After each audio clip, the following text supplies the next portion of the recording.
Madam మీ పేరేంటి? నా పేరు జి సంగీత అండి. ఏ పోస్ట్ వచ్చింది? డిఎస్పి వచ్చింది. డిఎస్పీ. ఎన్ని సంవత్సరాలుగా ఎదురు చూస్తా ఉన్నారు? 4 ఇయర్స్ అయిందండి. 4 ఇయర్స్ అయింది. ఎస్. అంటే ఎట్లా కష్టపడేవాళ్ళు మీరు? యాక్చువల్లీ యూపీఎస్సీ ప్రిపరేషన్తో స్టార్ట్ చేసామండి. తర్వాత డైలీ ఒక 8 to 10 అవర్స్ చదవడం, మళ్ళీ ఎగ్జామ్స్ వస్తే ఇంకా 10 to 12 అవర్స్ కూడా చేయాలి ఎగ్జామ్స్ ఉన్నప్పుడు.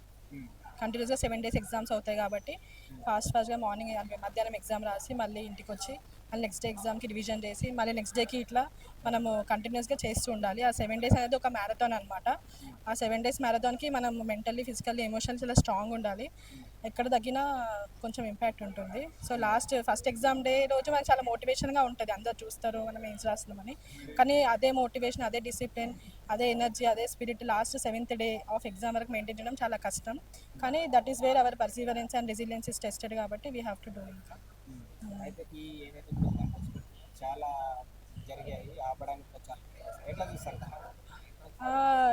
ఇట్ హ్యాపెన్స్ అండి. ఇంకా స్టేట్ పిఎస్సిలో జరుగుతుంది. సో ఇది ఒక రోలర్ కోస్టర్ అయ్యేలాగా నేను చూస్తాను. ఒకసారి వచ్చింది, ఒకసారి మళ్ళీ కొంచెం బాధపడ్డాం, మళ్ళీ court judgement, ups and downs లాగా చూశాను. కానీ ఫైనల్లీ పొలిటికల్ విల్ ఇవ్వాలని, పొలిటికల్ విల్ అనేది కనిపిస్తుంది. CGPSC and whole administration and this government, I will be thankful. Ya. ఎట్లా చూస్తారు ఇందులో దీన్ని పోస్ట్ చేయడానికి రేవంత్ రెడ్డి గారి ప్రయత్నాన్ని ఎట్లా చూస్తారు?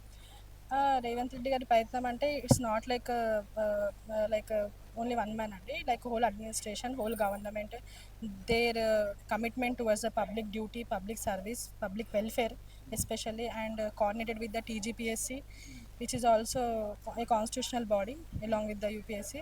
సో వాళ్ళ పొలిటికల్ విల్ వాళ్ళకి ఇవ్వాలని ఉంది కాబట్టి that is where like mostly ఈ 563 మెంబర్స్లో మోస్ట్లీ 68 to 70% వాళ్ళు below marginalised middle class families ఉన్నారండి. సో వీళ్ళందరికీ ఒక మంచి అవకాశం, కష్టపడ్డారు, వాళ్ళకి కష్టపడ్డారని ఆ హార్డ్ వర్క్ని గుర్తించి పోస్టింగ్ ఇవ్వడం అనేది ఇట్స్ లైక్ ఒక dream come true to this all middle class families. And otherwise this would be a far fetched dream for us, like a normal person, normal families. That's it. Yeah.